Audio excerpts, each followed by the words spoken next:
What if I told you the biggest mistake people make after feeling a small pain in their elbow or shoulder is convincing themselves it'll magically fix overnight? You've probably done it too. Something starts clicking or hurting, and instead of slowing down, you push through like nothing's wrong. That's exactly how a tiny issue turns into a long-term injury.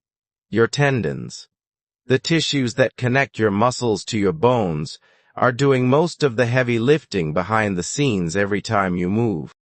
When your muscles contract, all that force travels through these tendon cables to move your joints, which means they need to be incredibly strong and well-structured.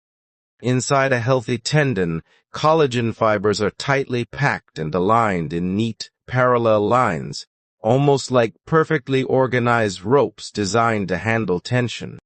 But when a tendon gets overloaded or injured, that clean structure starts to break down, and those fibers become messy and disorganized, making the tendon weaker and more vulnerable. What makes things even more interesting is that tendons aren't just rigid. They also act like springs.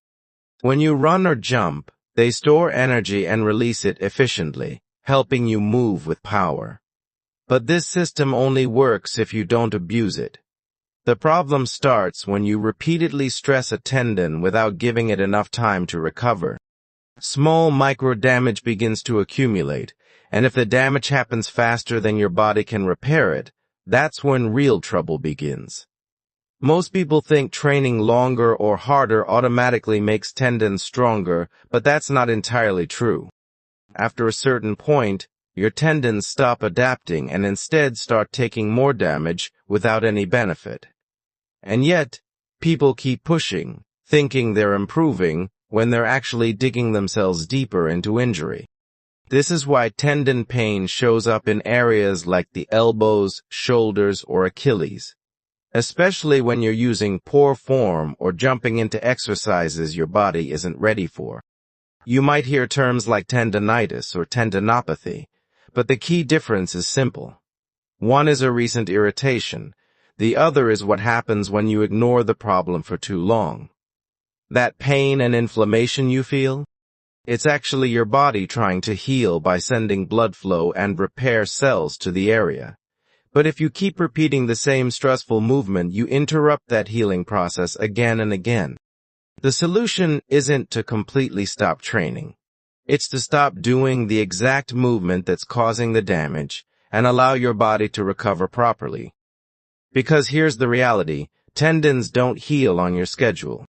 Initial recovery may take days, but full healing can take weeks or even months, no matter how motivated you feel. Your body follows biology, not your deadlines. So what actually helps?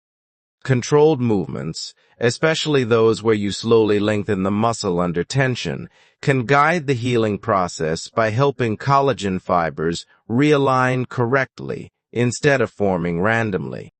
Gentle movement, stretching, and proper loading can also support recovery, as long as you're not overdoing it. But the deeper issue is this: most injuries happen because people skip the basics.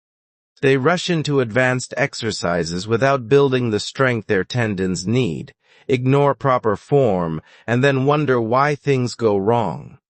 Progression matters. Your body needs time to adapt, and if you respect that process, you'll not only recover but come back stronger. And if something feels seriously off, don't guess. Get it checked by a professional instead of ignoring it and hoping for the best.